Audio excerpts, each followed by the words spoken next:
What's going on, guys? This is Rob, and rumors are abound that Morlun is going to appear in Spider-Man No Way Home. I don't know if that's true. I hope it's true. In case it is true, we're going to do a video explaining Morlun. So this could be one of those videos where it just bombs in its entirety, which is fine. Or it just does exceedingly well because Sony's like, Morlun's in the movie. And then everybody's looking it up, right? Everybody's looking up this guy, right? So here's the thing. Morlun is part of a group called the Inheritors. And the role they play is to basically travel around the multiverse and kill spider totems specifically, but really animal totems anywhere they can find them. So here's the thing to grasp, and this is kind of an important talking point here to really grasp what's going on with what we're going to be discussing. We need to kind of run over the nature of Marvel reworking the Amazing Spider-Man comics back in the late 1990s. Not a super long explanation here, but it is important. So as most of you guys know, Spider-Man appeared in Amazing Fantasy issue number 15. Eventually, Marvel gave him his own solo series in The Amazing Spider-Man. That ran for 441 issues until 1998. In 1999, Marvel reworked it and relaunched it as Amazing Spider-Man Volume 2 that ran for 58 issues. At the end of that issue, they brought back Amazing Spider-Man Volume 1 and continued the numbering as 500 going forward. What this means is that if you wanted to read Amazing Spider-Man from start to finish, which is a colossal undertaking, but if you wanted to do that, you would quite literally read The Amazing Spider-Man Volume 1 all the way up to issue 441. Then you would read Amazing Spider-Man Volume 2, issue 1 to number 58, and then you would continue on with Amazing Spider-Man Volume 1, issue number 500. Now, the reason why I bring that up is because the idea of Amazing Spider-Man Volume 2, and the reason why Morlun is important here is because this was part of a larger story arc that was being told primarily by J. Michael Straczynski, but also involving writers like Reginald Hudlin and Peter David that basically focus on a concept called the Other. Now, the funny thing about this is the Other was actually part of a bigger thing that was referred to as spider totems. And this is one of those concepts that J. Michael Straczynski, by way of Marvel, created, and depending on who you talk to, some people may say they love it, some may say they hate it. The important thing here is that for years and years and years and years, Peter Parker was just a kid who was bitten by a radioactive spider and became a hero. Done. Pretty straightforward. During Straczynski's run, what you got was this introduction of a guy named Ezekiel Sims. And Ezekiel Sims was a person who had essentially attained the powers of Spider-Man and then was being hunted by Morlun. And so what he started doing was assembling all this information that he could to understand the nature of Morlun as a person and what he represents. Now, this is when we get into the history portion. Now, this history portion isn't really revealed until you get to the actual Spider-Verse event, until you get to Superior Spider-Man, of course, the story that focused on Dr. Octopus taking over the body of Peter Parker. But what you learn is that somewhere along the line, and we're not really given a definitive date, it's just like a long time ago is really all you get, that Morlun and his family, also called the Inheritors, existed in a universe called Earth 1. And what you have here is something called the Master Weaver and the Web of Life and Destiny. Now, the Web of Life and Destiny is basically just a gateway to the multiverse, right? For spiders is really all it is. If you guys are familiar with the Flash, think of it as like the Spider-Man equivalent to like the Speed Force, right? Except you can basically travel through into different universes instead of just being stuck in it, seemingly for all of eternity. So that's kind of how that works, but there always has to be a Master Weaver, which is to say a person that is basically controlling the Web of Life and Destiny to ensure the multiverse stays balanced. Now, a lot of people do this, and for those of you guys who are inevitably going to ask this question, no. Marvel never consolidates the difference between like the Master Weaver and whether or not he knows about or associates with the M'Kraan crystal, how his power relates to somebody who can travel the multiverse or anything along those lines. It's just a concept dealing with the multiverse that exists out there, right? So just take it with a grain of salt and roll with it. But what we find out is that somewhere along the line, Morlun and his family realized that they would basically gain power and keep their existence going by killing spider totems. And so when they initially stormed the home of the Master Weaver at the time, what you had as part of the Inheritors, as part of that family, was a guy named Karn. Now, Karn didn't like killing spider totems. He didn't like any of that stuff. And we'll explain spider totems here in a second, but he didn't like the vicious nature of the Inheritor family. However, because of the fact that he was a part of that family and essentially standing against them would constitute death, what he ended up doing was basically hiding that. He just kind of went along with the hunt and did what he was supposed to do, and that was basically it. But when the house of the Master Weaver was stormed and the father of the Inheritors, basically Solace, showed up, that one, the Master Weaver was essentially taken over and then replaced by Karn once the Master Weaver revealed to the family that Karn didn't like killing anything. And so that's why when you go into the events of Spider-Verse or any of that stuff, Karn is basically the Master Weaver, the one that controls the Web of Life and Destiny. But the important thing here is that spider totems were a relatively new thing. What this meant is that when Peter Parker was bitten by a radioactive spider, he basically became a spider avatar, in the sense that like Black Panther is an avatar for the Panther god Bast, Peter Parker Parker is an avatar for the Web of Life and Destiny, right? The Master Weaver, the spider totem concept. So is anybody else who's ever been bitten by a radioactive spider. That's why the events of Spiderverse were literally all these Spider-Man from across the multiverse fighting the Inheritors. But the important thing here is that with Ezekiel Sims basically gaining all this information, what he sought to do was, one, protect himself from the Inheritors, and two, protect anybody out there who would become a future host for basically the spider totems to keep them safe from the Inheritors. The bigger problem that you have here is that the Inheritors don't really seem to be able to be defeated by conventional means, and even Ezekiel Sims believed the Inheritors were virtually indestructible. So the best you could do was create some kind of a stopgap measure to basically hide, right? To just sit in a bunker somewhere and hide, and that would basically be it. And those are a lot of the preparations that he made. Now, as for Morlun himself, following Peter's encounter with Ezekiel and Ezekiel actually sacrificing his life to save Peter, Morlun started hunting Peter Parker. And the crazy thing about this is that as this hunt began to take place, Peter was painfully unprepared because Morlun had done this countless times. They initially started on Earth 1, they basically killed all the spider totems there, or at least most of them, and then following that, they used the Web of Life and Destiny to start killing spider totems throughout the multiverse. So they had been hunting Spider-Man and Spider-Women for quite some time. And so in a lot of ways, it was really a cat and mouse game. It was Morlun just kind of stalking Peter, messing with Peter, attacking him here and there, causing a few problems. And in fact, this had gone on for quite some time. Between issues number 30 and issue number 35, that Morlun was constantly hunting and stalking Peter. Now, there did come a point when the two of them made physical contact, and the significance of that was that up to that point, Peter could run virtually anywhere, and it'd be very, very difficult for Morlun to find him. But as soon as the two of them had touched, Morlun would immediately be able to know where he is, no matter where he was, right? So Peter Parker could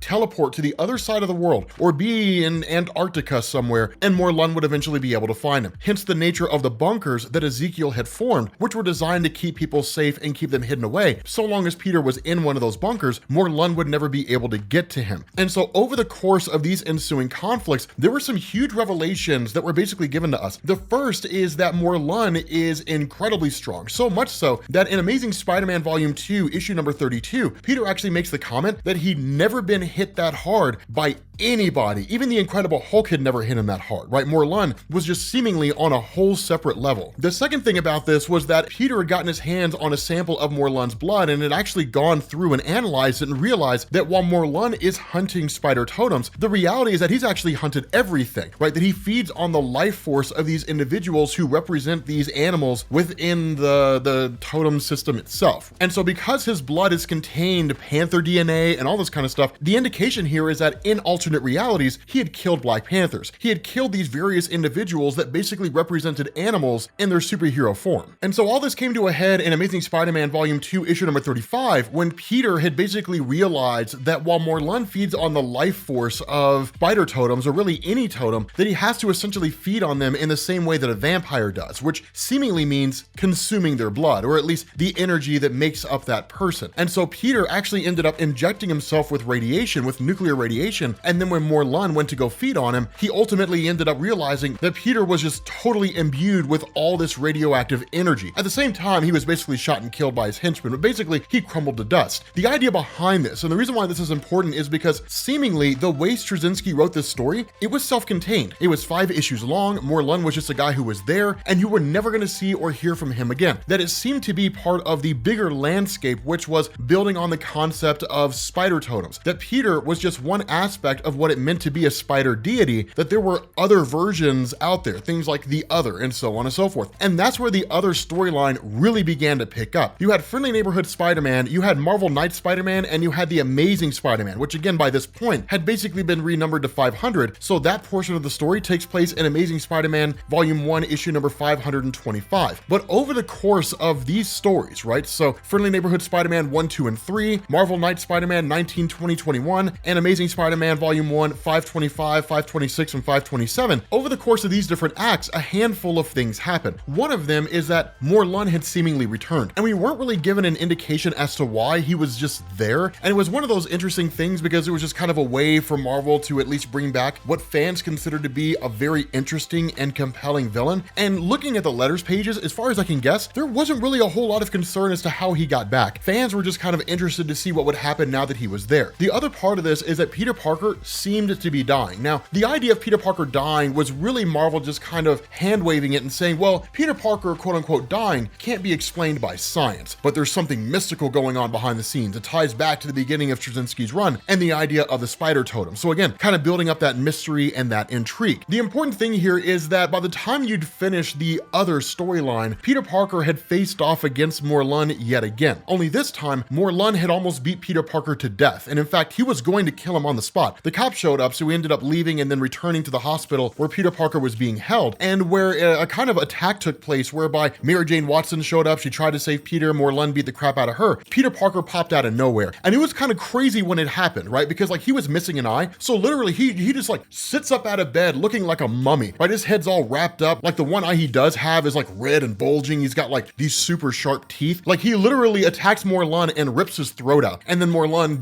basically dies, right? He crumbles to dust, and so that was the end of that. Now there was an instance where Morlun was brought back during Reginald Hudlin's run on Black Panther. It was pretty cool. Of course, this story took place after the events of Doom War, so basically T'Challa had lost the title of Black Panther. He had given it to his sister Shuri due to an injury he'd sustained, and when the events of Doom War were over, that T'Challa refused to take the mantle back. It was now his sister's right, and with Jonathan Hickman basically writing the Fantastic Four at the time, part of the conclusion dealt with T'Challa getting with Reed Richards, traveling to meet the Panther goddess Bast, and then basically receiving the new title as the King of the Dead. And so following that, Morlun had actually basically reappeared during the events of the Great Hunt. Now, as far as what was going on with Peter Parker at the time, that focused on the whole idea of the other. So Peter Parker embracing what it meant to be an actual Spider-Man, and then basically becoming a giant spider. At the end of the day, this basically segued into the events of One More Day, and that was the end of it, right? It was basically Joe Quesada coming along and saying, okay, like this needs to end, right? This is done. We're gonna reset Peter Parker. Everything's gonna go back to normal, and essentially wrapping it all up. Ending the marriage between Peter Parker and Mary Jane Watson, sending Peter Parker back to the version that we know, where it's just Peter Parker, a kid who was bitten by a radioactive spider, and that was that, essentially resetting the mythos back to zero. And so following that, you went into Dan Slott's run. Now, the idea here, and this is kind of an important thing, if we ignore the resurrection of Morlun during Reginald Hudlin's Black Panther run, and we focus exclusively on the events of the other as the last time that we actually saw Morlun, it was years before he came back. There were a series of events during Original Sin, the story that basically dealt with all these secrets, these things the Watcher had seen that nobody knew existed, but Morlun had actually returned. Again, we weren't really given a definitive explanation as to how that happened, we simply just knew that it did. But over the course of Dan Slott's run, starting with Big Time, of course we covered all that, that was reworking Spider-Man, right? That was the kind of bringing Spider-Man back from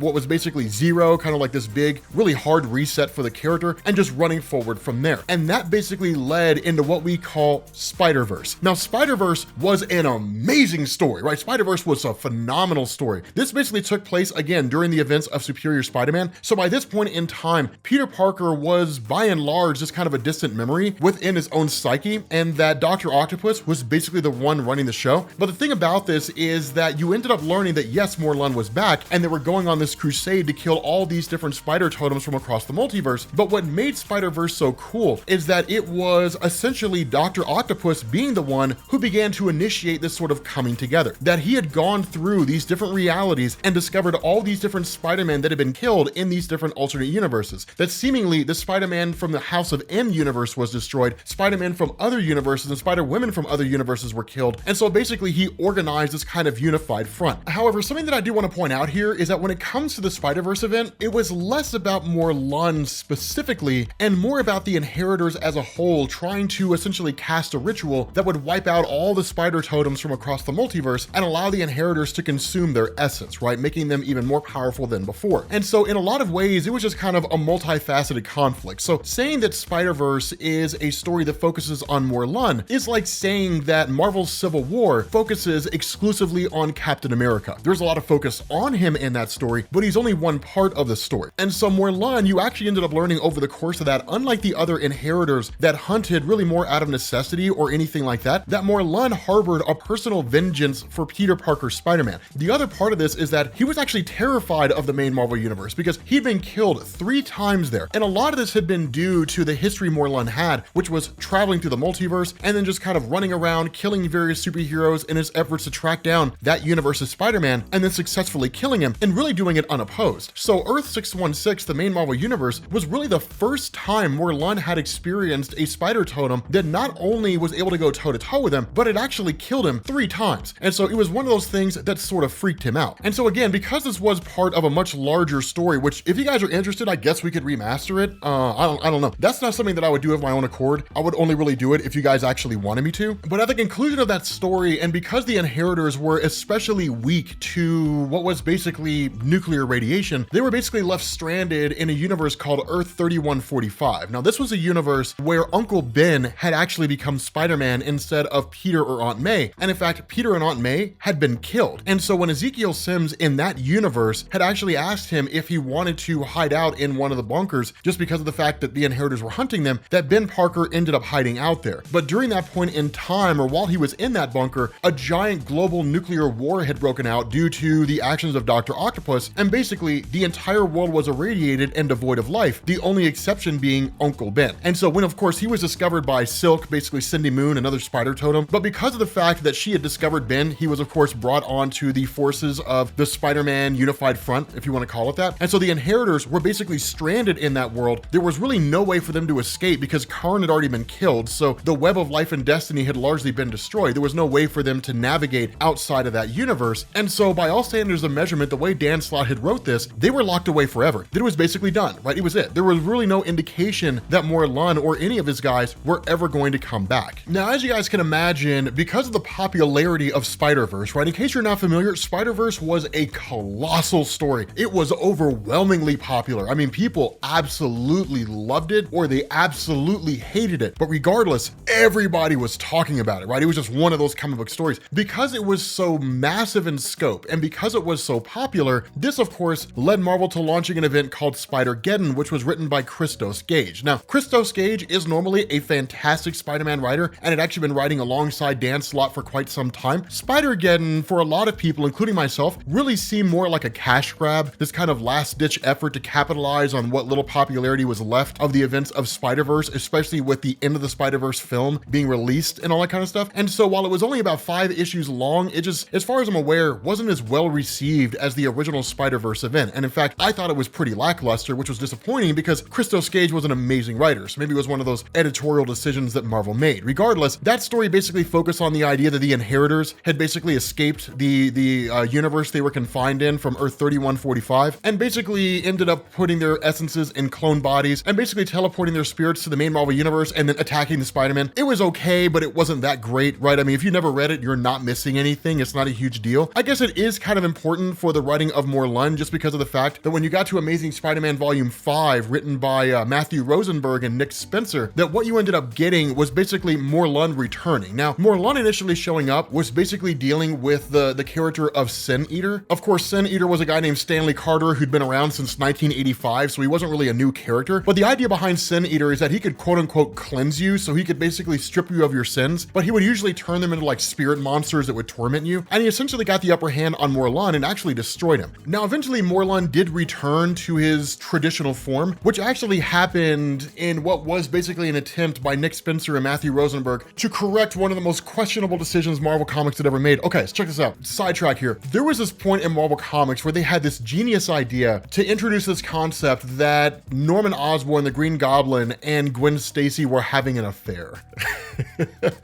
Terrible decision. It was a terrible editorial decision by Marvel. Like, literally, no one liked it. No one wanted it. It's considered one of the most reviled and embarrassing moments in the history of Marvel Comics. So Matthew Rosenberg and Nick Spencer tried to fix that by creating what were called the Kindred Twins. And essentially, this was just kind of wrapping around to the events of that original story where they said what had actually happened is Norman Osborn had used Mendel Stromm, who was at one point his business partner in the early days of him stepping into the role of becoming the Green Goblin, to basically take the DNA of Norman Osborn and the DNA of Gwen Stacy, create twins, and then just be like, yeah, man, me and Gwen Stacy were banging. Ha, Peter, gotcha, man. It wasn't enough that I killed Gwen Stacy. I also banged her too, and she had kids. You know, it's just like, damn, man, like the dude bangs your girl and then kills her. Like, man, that's messed up, right? It was a pretty wild thing, but this was an effort to basically correct all that. I'm neither one way or the other, but the important thing here is that when Stanley Carter had learned he'd been manipulated by the Kindred Twins, he actually killed himself. And when that happened, the essence, the energy he'd absorbed from Morlun actually went back to Morlun himself. And that basically led to Morlun returning in his traditional form. Now, what that means for the future of Morlun in Marvel Comics, I'm not entirely sure. Technically, I'm not caught up on Sinister War, so I'm not entirely sure how that story ended. I know I'm slacking. I'm sorry, guys. There's just too many comics for me to keep up with, man. It's tough to do. But the important thing here is that it's likely Morlun will return at some future point in time, especially if it's true that he's going to be in Spider-Man No Way Home. But again, this is all just kind of rumor. Morlun's kind of a tough character to explain, guys. I'm not gonna lie. It's one of these things where he's really more important because of the circumstances surrounding him as opposed to Morlun himself, right? I mean, you could have replaced Morlun with almost anybody and it would have had just the same weight and gravity. So with that being said, guys, we're gonna bring this to an end. Thank you guys for watching, and I will catch you all later.